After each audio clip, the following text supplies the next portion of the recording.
The morning was heavy and quiet along the banks of the Okavango River. The sky hung low with thick gray clouds, casting a dull light over the wet vegetation. The water rushed fast, carrying branches, leaves, and the tension of a recent storm. The sound of the current was constant, almost hypnotic. It was in this setting that June, a German shepherd from the K9 rescue unit, stood at the river's edge, eyes locked on something drifting downstream.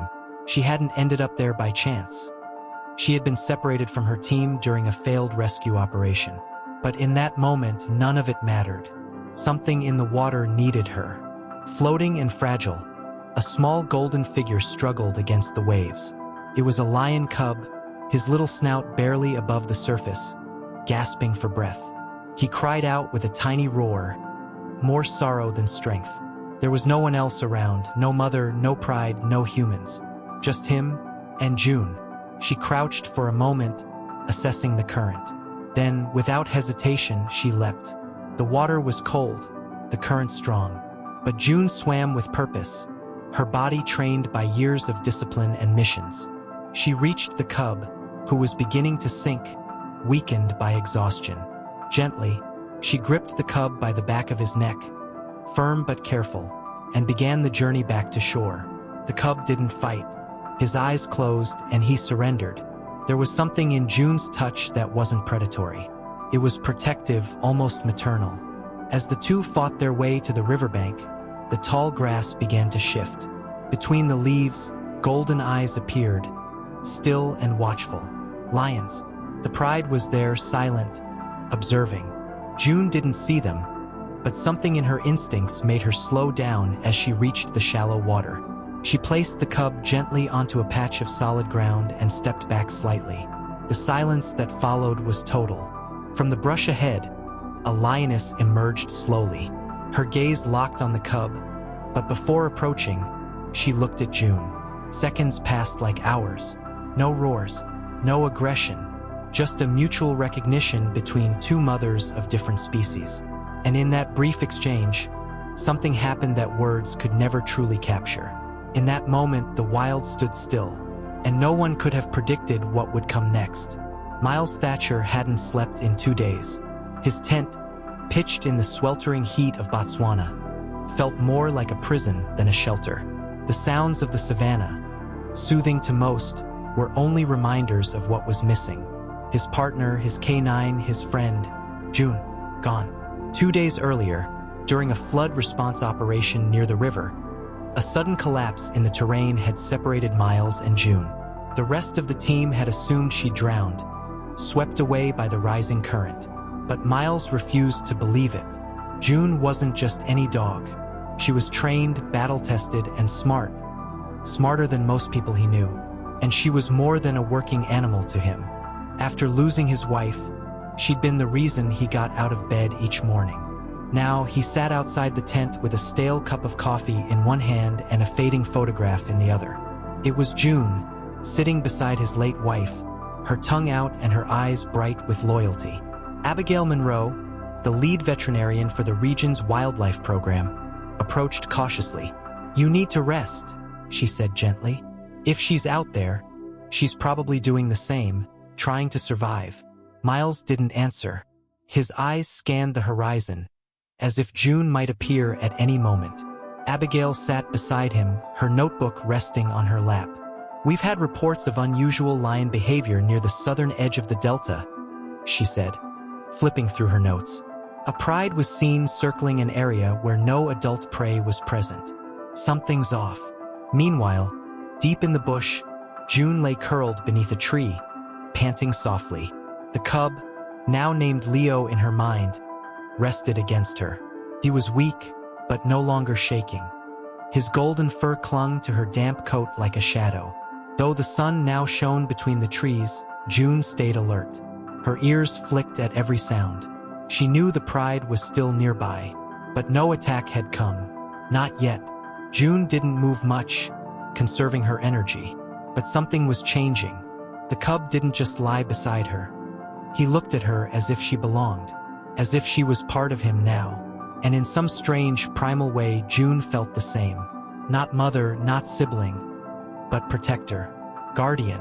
Back at camp, Miles stood suddenly, knocking over his chair. "I'm going," he said to Abigail. "She's not dead. I know it." Abigail watched him walk away toward the jeep, her eyes clouded with both worry and a flicker of belief, because deep down, something in her said the same thing. And somewhere, under the burning African sun, June lifted her head, as if she knew he was coming. The sun was now high over the delta, burning through the canopy and casting sharp beams of light across the dry earth. June remained beneath the same tree, her breathing slower, more cautious. Leo slept beside her, curled tightly into her belly, his small body twitching as he dreamed. But the peace was an illusion, fragile and fading. Just beyond the clearing, unseen by Leo but fully sensed by June, the pride had returned. They didn't come roaring or charging. They came quietly, like shadows sliding through the brush. June's ears twitched, her eyes locked onto movement beyond the tall grass. She counted 3, maybe 4 adult lions. One of them, a large male, stood still, eyes fixed on Leo, her muscles tensed. She stood slowly, placing her body between the cub and the approaching lions. Her instincts told her to run, but her heart refused. Back at base camp, Miles was now driving through uneven terrain with Murillo Harlow, a seasoned local guide who knew the delta like the back of his hand. Murillo, calm but direct, glanced at the GPS unit. "If she survived the river, she'd follow the high ground," he said. "Dogs are smarter than most men give credit for." Miles nodded, gripping the steering wheel tighter. Every bump in the road felt like time slipping away. He didn't know what he'd find, if anything, but something in his gut told him he was close. Meanwhile, June began pacing slowly in front of Leo, her tail low, her body angled toward the pride. One of the lionesses let out a low growl, just enough to test her. June didn't flinch, but inside panic was mounting. She knew she couldn't fight them, not all of them. She looked down at the cub, still asleep, completely unaware of the danger surrounding them. That's when June made a decision she never had to make before. If they attacked, she wouldn't run. At that moment, a new scent hit her nose, faint but familiar. Diesel, fabric, metal, humans. June's ears perked up. Somewhere beyond the trees, someone was coming. She stepped forward, putting more distance between the lions and Leo. Her bark cut through the air, sharp, defiant, not of fear, but warning. Miles slammed the brakes as the echo of June's bark hit him like a bullet. He opened the door before the jeep had fully stopped. Murillo followed closely behind, weapon at the ready. They moved toward the sound, unaware of what they were about to witness.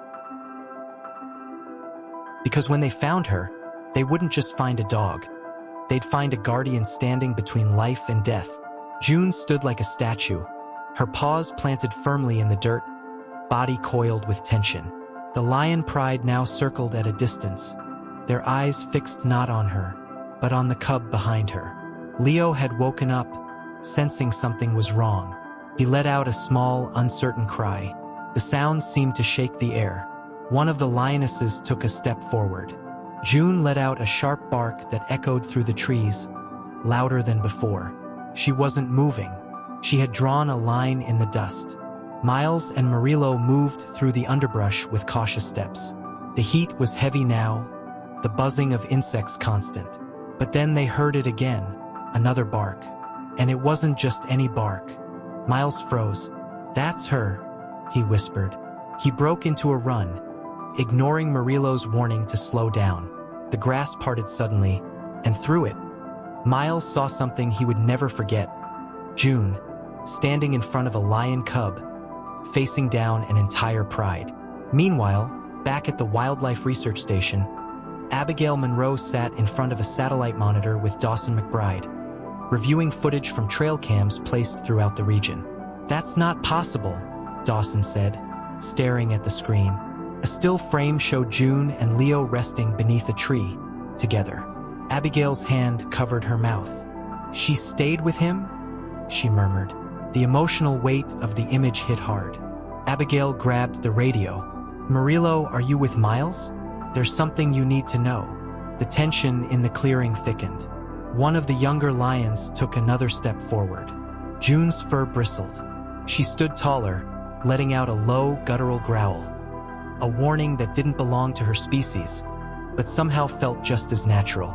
Behind her, Leo whimpered. June didn't flinch. She kept her gaze locked with the lead lioness.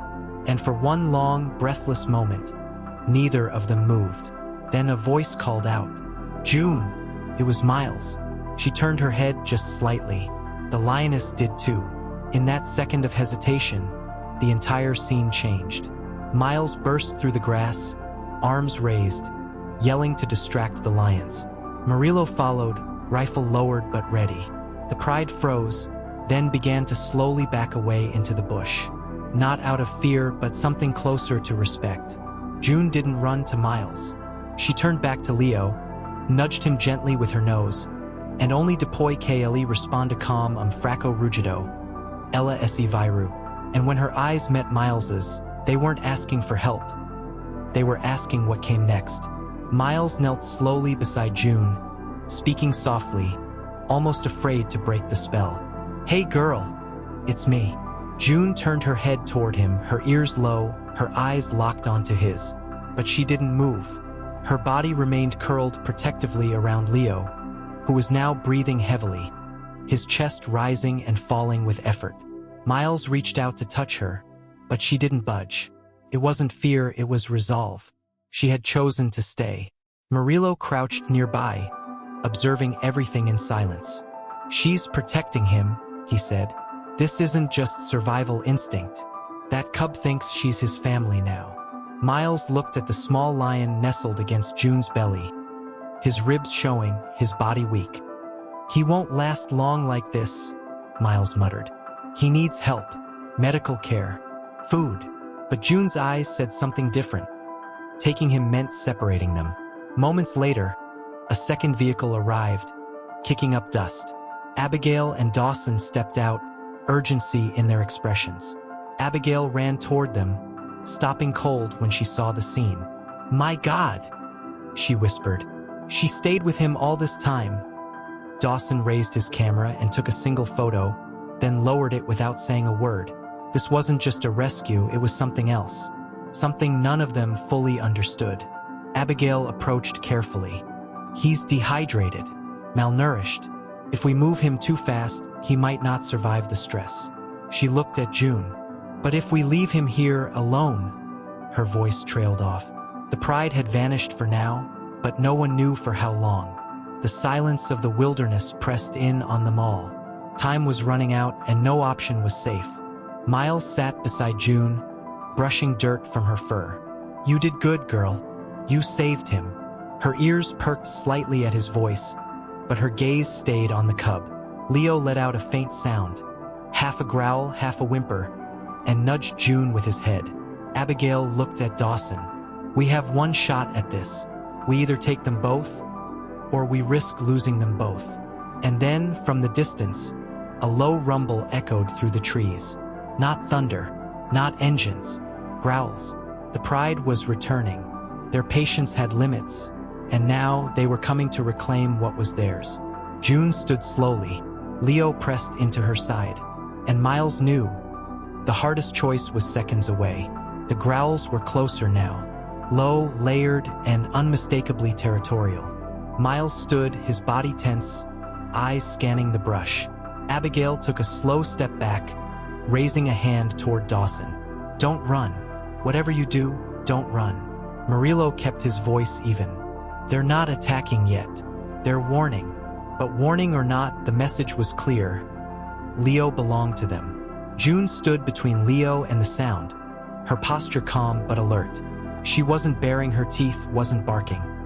She was simply standing as if telling the pride, "He's still mine for now."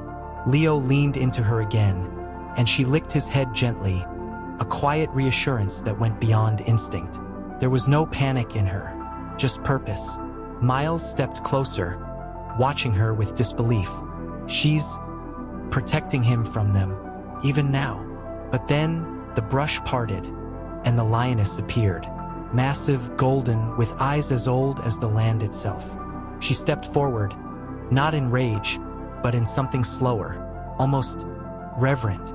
Abigail whispered, "That's his mother." The lioness didn't roar. She didn't charge. She approached Leo and June in silence. Her eyes flicked between the two, but she made no move, just waited. June didn't growl, didn't retreat. She simply looked at the lioness, long and deep. It was a look between beings who both knew loss and fear and the impossible weight of survival. Then slowly June stepped aside. Not far, just enough. Leo looked up, uncertain. The lioness lowered her head, and for the first time, touched her cub. The moment was fragile, like a single thread pulled tight across the wind. Then Leo looked back at June. He whimpered and took one step toward her, then another back toward his mother. His little body shook, torn between the scent of blood and the warmth of safety. Miles felt his chest tighten. He doesn't want to leave her, and that's when June did something no one expected. She nudged Leo once, gently, and then stepped back, fully. Her message was unmistakable, "Go." Abigail's voice cracked. "She's letting him go." Leo stood still for one last second, then walked to his mother. The lioness turned, slowly leading him back into the trees. And just like that, they were gone. June sat down, watching the brush close behind them. She didn't whine. She didn't chase. She just watched. And everyone else stood in silence, realizing that in letting go, she had done the bravest thing of all. The forest grew quiet again, as if the earth itself had exhaled. No more growls, no sounds of pursuit, just wind rustling through the brush and the distant call of birds returning to the trees. June sat still, her body heavy with exhaustion. The moment had passed, but its weight remained. Her chest rose and fell slowly, her eyes fixed on the place where Leo had disappeared. Miles knelt beside her, placing a hand gently on her neck. "You did something incredible," he whispered. June didn't move. She wasn't resisting, but she wasn't ready to leave either. Her ears twitched at the sound of the breeze, but her eyes didn't shift. It was as if part of her had gone with the cub, a part she hadn't known existed until now. Miles sighed and rested his forehead against hers. "Come home, girl. It's over." Abigail approached slowly, her arms crossed, face thoughtful. "It wasn't just instinct," she said quietly. "She chose him, protected him like her own." Murillo nodded beside her, and then let him go like a mother should. Dawson stood behind them, adjusting the lens on his camera. This story is bigger than we thought." He wasn't wrong. The footage, the photos, it was already being uploaded, broadcasted, shared. People around the world would see what June had done, and maybe, for a moment, understand something deeper. They returned to camp that evening, the sun casting long shadows behind them. June walked slowly, her gait uneven. Abigail checked her pads and found cuts, deep but not infected. "She needs rest, fluids, maybe a few stitches," she said. Miles looked at her with quiet worry. "Will she be okay?" Abigail nodded. "Physically, yes. Emotionally, that's harder to say." As night fell, June curled into a corner of the tent, her head resting on her paws. Miles sat beside her with a blanket around his shoulders, staring into the fire. Across from him, Abigail looked up from her notebook. "What she did, it'll change the way we talk about animal cognition, emotion, loyalty." Miles didn't answer. He just kept watching the flames dance. There were no medals for dogs like June, but maybe, just maybe, her story would matter. And in the silence of the camp, no one noticed the pair of glowing eyes watching from the distance. A shadow moving silently between the trees. A lion, yes, but not Leo. This one was older, stronger, and not curious, but cautious. Something else was coming. The night had settled over the camp like a thick blanket. Only the soft crackle of the fire and the distant calls of nocturnal animals filled the silence. June stirred in her sleep, ears twitching. Something felt off. Her breathing shifted, and her body tensed before her eyes even opened. Then suddenly, she stood. Miles noticed it instantly. "June?" he asked, his voice low. She didn't respond. Her eyes were locked beyond the tent flap, her body rigid. Abigail stepped outside first, flashlight in hand. A rustle, a shadow. Then two golden eyes reflected the beam back at her. "There's a lion," she whispered. "Not Leo, not the lioness. Bigger, older, a male." Murillo raised his rifle slowly. "This one's not curious. He's testing us." But before anyone could react, June pushed past the tent's opening and positioned herself between the group and the predator. Again, her body still bore the exhaustion of the past few days, but she didn't hesitate. A low growl rumbled from her chest. She didn't bark. This was different. This wasn't defiance. It was warning. The lion stepped forward, slow and deliberate. He wasn't charging. He wasn't roaring. He was watching. His massive frame moved like smoke, powerful and calm. Then his eyes shifted from June to the firelight, to the people standing frozen behind her. Miles could feel his heart pounding. He wanted to pull her back, to grab her and run, but something in her stance stopped him. June wasn't afraid. She was waiting. Then, unexpectedly, the lion let out a short huff and turned his head slightly to the side. Not aggression, not surrender, recognition. Murillo lowered his rifle. "He's been watching us.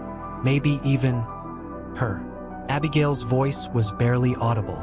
"What if he's looking for Leo?" The thought chilled them all. Had the pride sent him? Or was this a warning of territory, of trust now being tested? June slowly relaxed her stance, though her eyes never left the lions. For a few more seconds, they stared at one another, two guardians from different worlds. Then, as quickly as he had come, the lion turned and disappeared into the darkness without a sound. The bush swallowed him whole. No one spoke for a long time. Then Abigail broke the silence. "We thought that story had ended, but maybe we were wrong." And in June's eyes, there was something new, not fear, but purpose. The next morning came slow and quiet, as if the land itself was hesitant to stir. Dew clung to the edges of the canvas tents, and the fire had burned down to glowing embers. Miles sat next to June, watching as she stared into the trees, alert, unblinking. She hadn't slept. Not really. Not since the night the lion had come and gone like a ghost. She had stood guard, as if expecting something more. Abigail reviewed footage from a hidden trail cam retrieved earlier that morning.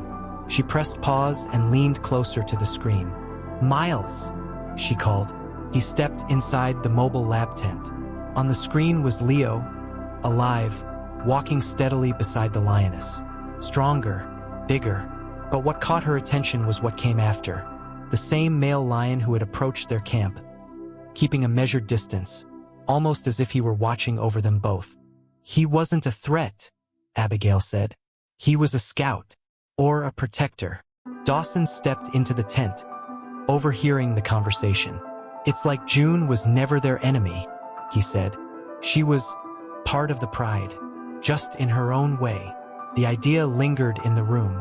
It sounded strange, even impossible, but nothing about June's journey had followed the expected path. Outside, June remained still. Her ears twitched only slightly at the sound of voices behind her. Miles knelt beside her and placed a hand gently on her shoulder. "You knew he was okay, didn't you?" June blinked slowly, but didn't turn her head. She stayed focused on the trees. Whatever connection she had with Leo, it hadn't ended. It had only changed. And now she waited not out of duty, but out of hope. As the hours passed, the camp remained quiet. No sign of danger, no growls or rustling, just a silence that felt thick with unspoken meaning. Abigail approached Miles with a suggestion. "What if we stayed one more night, just to observe? If that lion returns, maybe Leo will too." Miles nodded. He didn't say it, but part of him knew this wasn't about research anymore. This was personal. For all of them. That evening, as the sun dipped below the tree line, June stood again. not urgently but deliberately. She walked a few feet away from the camp's edge, sat down, and fixed her eyes on the same path the lion had taken. Her body calm, her breathing steady, and in that golden light, with the wind gently brushing her fur, she looked not like a soldier, but like a sentinel. As the sun rose over the Okavango, light filtered through the trees in soft gold. The air was crisp, the sky clear. A stillness had settled over the camp, not of fear, but of waiting. June sat where she had the night before, staring at the same narrow trail that cut between the tall grass. Her body was calm, but her gaze was sharp. Something inside her knew this morning was different. Then, without a sound, a shape appeared between the trees. Small, golden, hesitant. Leo. He stepped out slowly, no longer frail, but not fully grown. Behind him, the lioness waited at a distance, her massive body partially hidden by the bush. Leo took a few steps forward, then stopped. He looked at June. No fear, no confusion, just recognition. And June, she stood.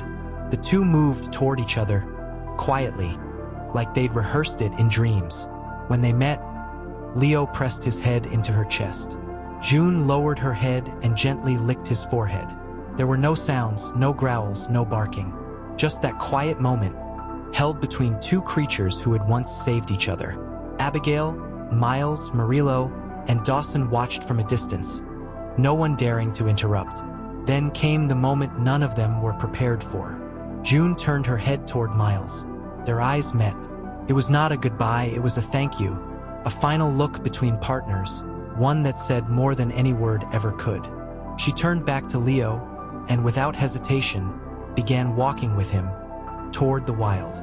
Slowly, gracefully, no leash, no command, just a choice. Miles took a step forward, but Abigail gently held his arm. "She's not lost," she said. "She just found where she belongs." And he knew she was right. June had served, had protected, had loved. But now, she was free. Not abandoned, not broken, but whole in a place no uniform could reach. A story that belonged not just to humans, but to something greater. In the weeks that followed, trail cams captured glimpses of Leo and the lioness. And sometimes, beside them, a figure with pointed ears and proud eyes, watching from the edge of the pride. June was never approached, never challenged. She was simply accepted, not as a lion, not as a dog, but as something in between. And in that quiet place where instincts end and something deeper begins, she became legend.